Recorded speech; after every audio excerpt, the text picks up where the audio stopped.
बरनउँ रामचरित भव मोचन। बोलिए श्री सद्गुरुदेव महाराज की जय।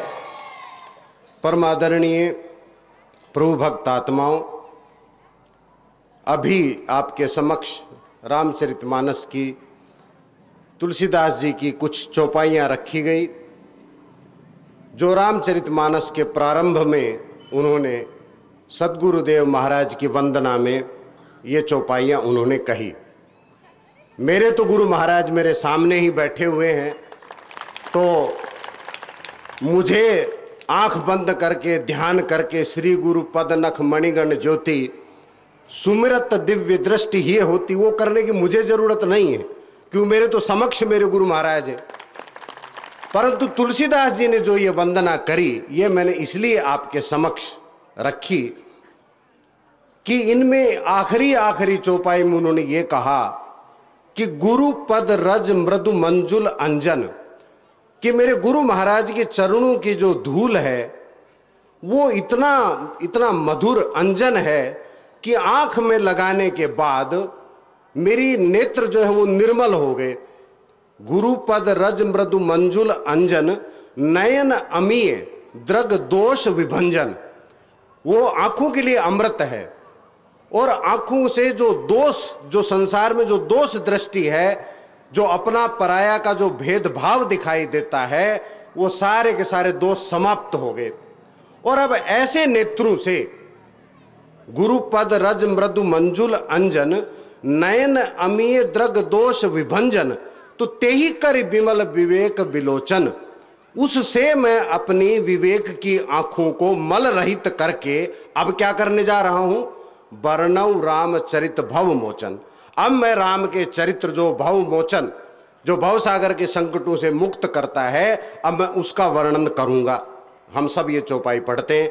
ये रामचरितमानस के पृष्ठ नंबर 2 पर आती हैं। पहले पे श्लोक चलते हैं 7 और दूसरे पृष्ठ पे चौपाइयां आती हैं।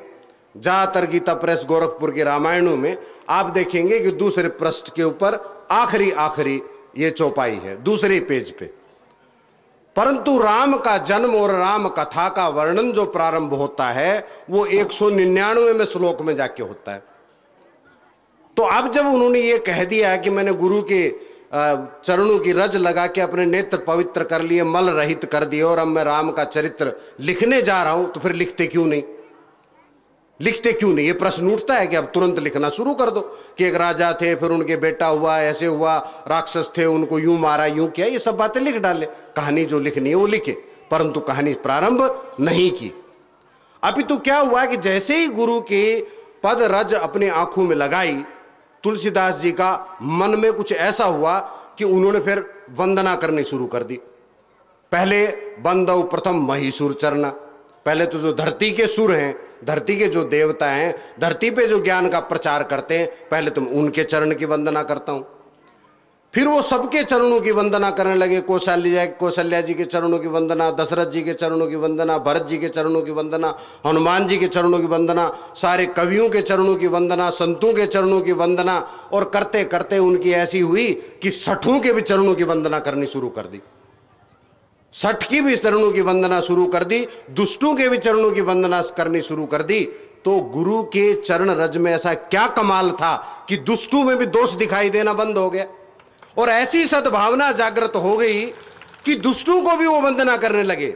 और करते करते उन्होंने सोचा शायद कुछ छूट ना गया हो, तो आखिरी में अभी मेरे से पूर्व शंकर भाई जी ने गुजराती भाषा में सुनाते हुए भी वो चौपाई कही थी, क्या, सिए राम मैं सब जग जानी, कराऊं प्रणाम जोर जुग पानी।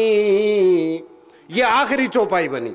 वंदना करते करते जब उन्होंने देखा कहीं कुछ बच ना जाए, कहीं कोई चींटी भी ना बच जाए, उसकी भी मैं वंदना करूं, सब कुछ सब जगह मैं सिए राम मैं देख रहा हूं।